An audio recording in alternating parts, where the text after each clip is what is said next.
So, the 2024 Formula 1 season has recently just reached the summer break, and because there is no F1 for the next few weekends, it means it's the perfect time to do another prediction video. I already made one earlier in the year about my predictions for the 2024 season, but for this video, I'm going to go through my predictions for the 2025 driver lineup, even if there are only a few seats left. I've made predictions in the past on Twitter, but seeing as now I have a YouTube channel dedicated to real life motorsport, it made sense to do these predictions on here, hence why I've kept my 2025 predictions close to my chest until now. So with that being said, let's go through who I believe will be the teams and drivers for next year's Formula 1 World Championship.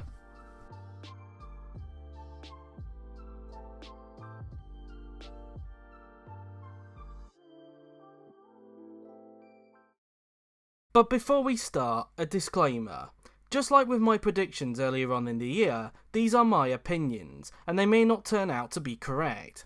If you don't agree with my predictions, then that's fine. I would love to hear your driver lineup predictions in the comments below, as it would be fascinating to see how everybody else thinks the silly season will pan out. Also, I should mention, these predictions that I am about to give is how I believe the silly season will pan out, and not necessarily how I want it to pan out. Like for example, I know Lance Stroll has already been confirmed to be at Aston Martin for next year, but even if he hadn't at this point, I still would have predicted him to stay at Aston Martin for next year. Does that mean he should be there though in my opinion? Absolutely not. Personally, I think they should have signed Yuki Tsunoda to partner alongside Fernando Alonso, but that's my opinion. Anyways, without further hold-ups, let's get on with this. Let's quickly go through the teams that have already confirmed their lineup for next year. Starting with McLaren, who will retain their lineup of Lando Norris and Oscar Piastri. Both have had a very good 2024 season, particularly Lando, who finally broke his duck this year and grabbed his first ever win at the Miami Grand Prix, with Oscar doing the same at the Hungarian Grand Prix, albeit with a bit of controversy. McLaren have arguably had the second best car this year, and at times have matched Red Bull in terms of pace. The next step for them would be to challenge for the title, but whether they'll be able to do that or not remains to be seen. They do really need to sort out their strategy calls though if they want to challenge for the title, as they are acting a bit like Ferrari at the moment. Speaking of which, that's who's next on the list, and as we have known for many months now, they will have the lineup of Charles Leclerc and Lewis Hamilton, who will be joining Ferrari replacing Carlos Sainz after over a decade of racing with Mercedes. Do I believe it will be a good move for Lewis? Personally, I still don't believe it will be, given his teammate will be Charles Leclerc. But who knows, I could be wrong, and I hope I am wrong for his sake, as I'm pretty sure everyone wants to see Lewis bow out of F1 on a high if this turns out to be the last few years of his career. Moving over to Aston Martin, and like with McLaren, they will also be retaining their lineup of Fernando Alonso and Lance Stroll.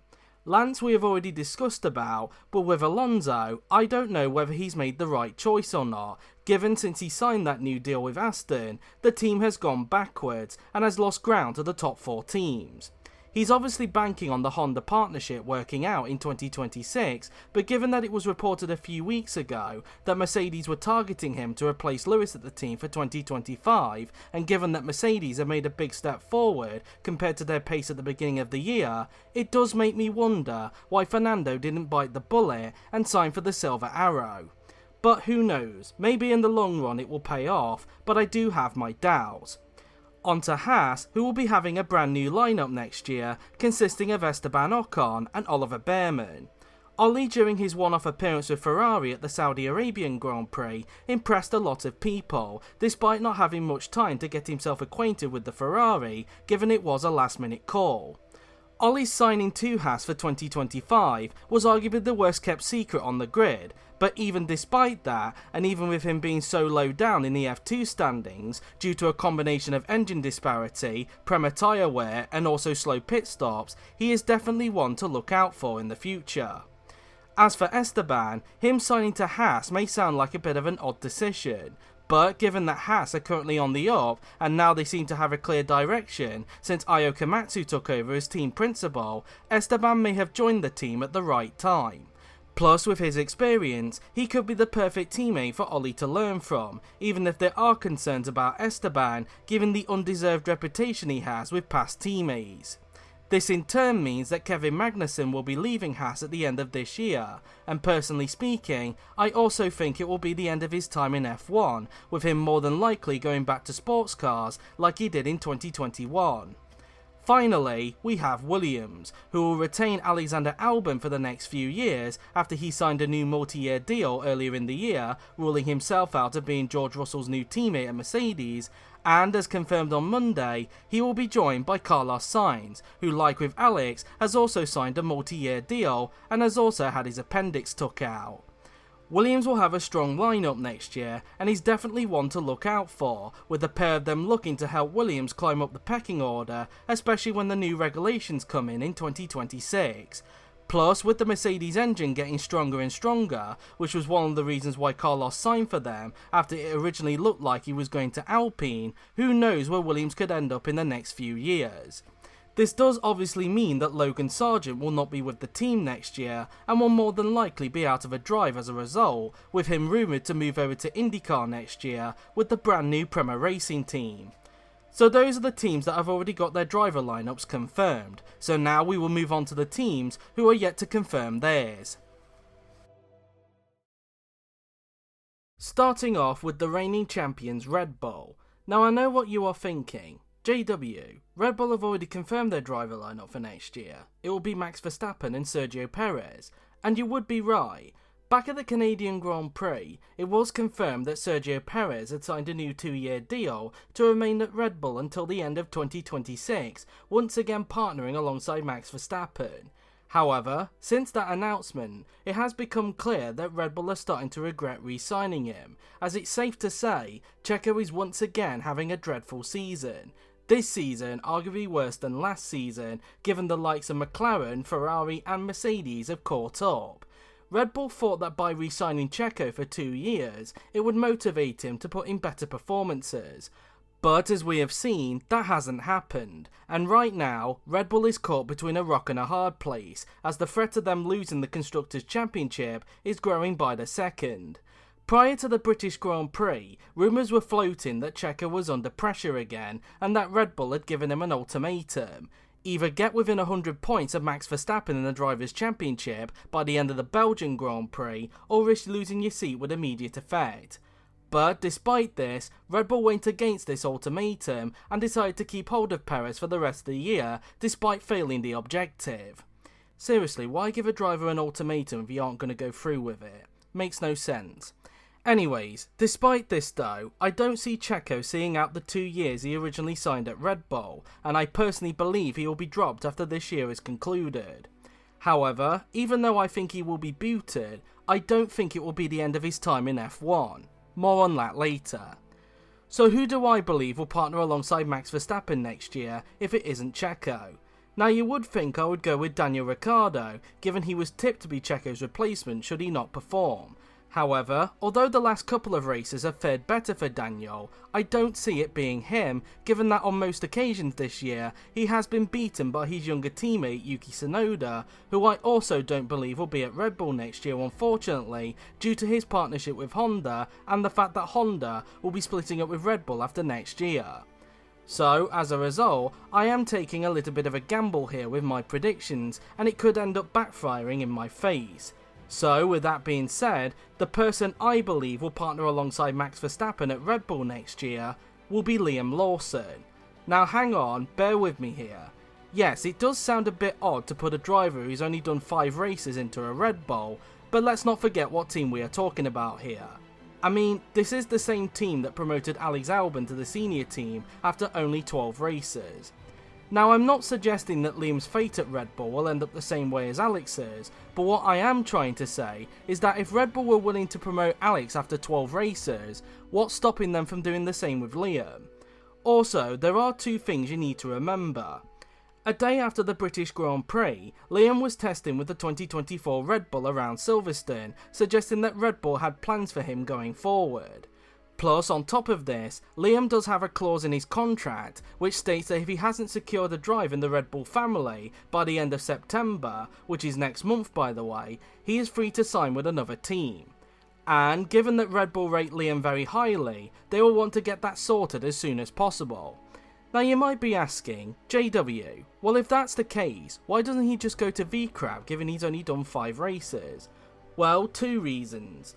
1. Yuki is contracted to still be with VCRAP in 2025, given Red Bull have no plans to promote him, and secondly, I think Red Bull are wanting to have another young driver alongside Yuki, given I don't believe Daniel will be at the team next year. More on that later. So because of that, I am going with Liam Lawson to partner alongside Max Verstappen, but as I said, this is a massive gamble on my part, so we'll have to wait and see if it does actually materialise.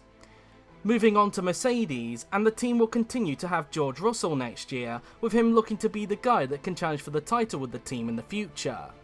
But with Lewis moving over to Ferrari next year, the team are looking for George's new teammate. Now the person that I am going with here is a guy who I initially said in an old video I didn't see happening, but as time has gone on, it does appear like it is going in that direction. So with that being said, in my opinion, I believe the guy that will replace Lewis Hamilton at Mercedes next year will be Andrea Kimi Antonelli. Kimi is rated very highly by both Toto Wolff and Mercedes in general, and with how Toto has spoke about him in interviews during the year, I believe Mercedes will do what McLaren did with Lewis Hamilton back in 2007 and take a punt on a rookie. Now, yes, Kimi has not had the best season in Formula 2 so far, but as I covered in the previous video talking about the engine disparities that the series has, I don't believe where he is in the championship is down to him. Same with Oliver Behrman in my opinion, and a few others I mentioned in that video, and I am glad that Mercedes are seeing past that. And with Carlos Sainz being snapped up by Williams recently, it clears the path nicely for Kimi Antonelli to be George Russell's new teammate at Mercedes. Whether it will pay off though is another question, as it is a massive gamble on Mercedes' end. Moving on to VCRAP. Alright fine, I'll call them VCARB. The team will keep hold of Yuki Tsunoda for another season, even though I believe he should be promoted to Red Bull, but the question will be who will partner alongside him. Now I was originally tempted to choose Ricciardo to remain at the team, but as I mentioned earlier with Red Bull, I personally believe that due to him being outpaced by Yuki for most of the season, he will sadly be out of a drive. Whether he will still be within the Red Bull family as a reserve driver remains to be seen. So who do I believe will partner alongside Yuki Tsunoda next year? Well, in my opinion, I believe it will be Isaac Hadjar. In the last few races, it has been quite clear to me that Red Bull want him in Formula 1 as soon as possible, given that at the time of recording, he is currently leading the Formula 2 Championship. On top of this, Red Bull team principal Christian Horner has spoke very positively about him in recent interviews, stating that Isaac is making a strong case to be in F1 next year. Like with ex-Mercedes young driver Paul Aaron, Isaac hasn't had too much bad luck when it comes to the engine disparities, only with the reliability, and with a top 3 in the F2 standings guaranteeing a driver an F1 super license, this is clearly something that Red Bull cannot ignore. A partnership involving Yuki and Isaac will be very exciting to watch, and I believe it will be a lineup to keep an eye on next year should it come to fruition. Next up on the list, we have Alpine. The team will be retaining Pierre Gasly after he signed a new multi-year deal with the team a few days before the Austrian Grand Prix, but with Esteban Ocon joining Haas next year, Pierre is going to need a new teammate. Now initially, it was looking like it was going to be Carlos Sainz that would partner alongside Pierre. However, as mentioned earlier, Carlos will be joining Williams next year on a multi-year deal, ruling himself out of contention for Alpine. Now originally, I was thinking of putting Paul Aaron alongside Pierre Gasly, given a rumour that came out a few days ago, and the fact that Hi-Tech founder Oliver Oakes recently got announced to be the new team principal. However, as you may have seen with my tweet a couple of days ago, that prediction has now changed.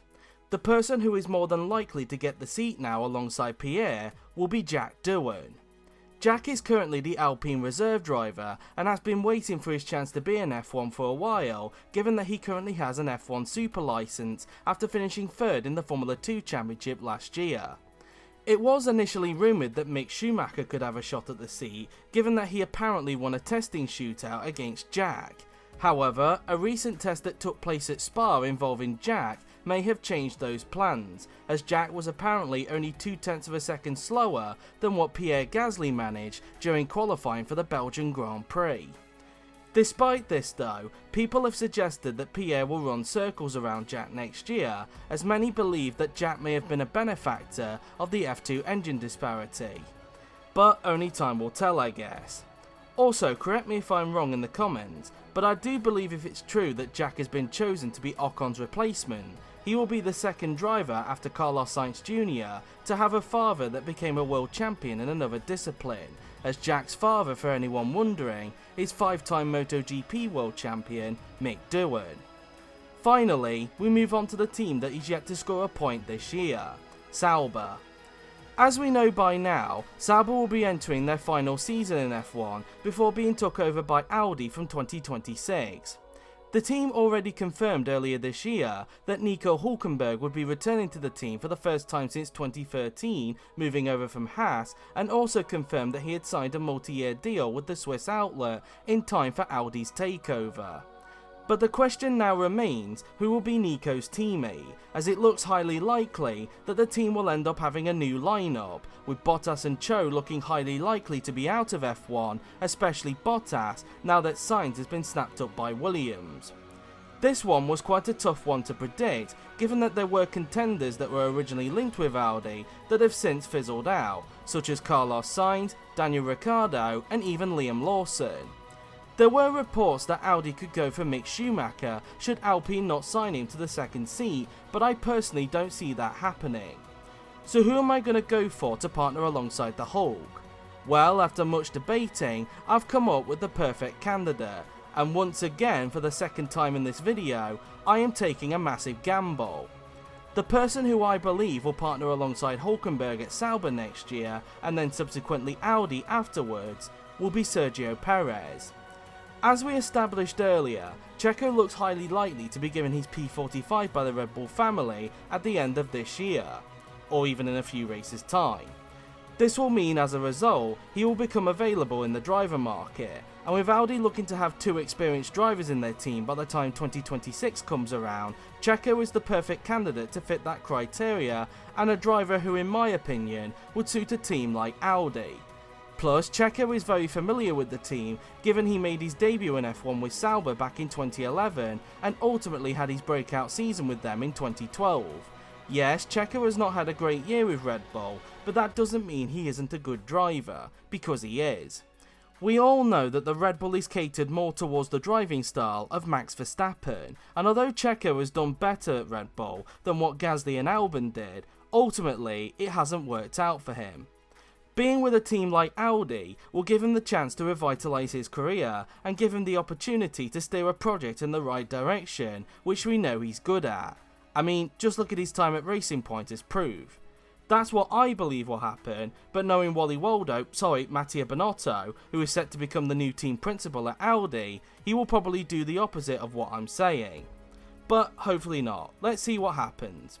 With that being said, those are my predictions for what I believe the 2025 driver lineup will look like. Let's see how far off the mark I am at the end of the year. Let me know your predictions in the comments below, as I am fascinated to see what everyone else thinks. Thanks for watching, and I will see you next week for the next video.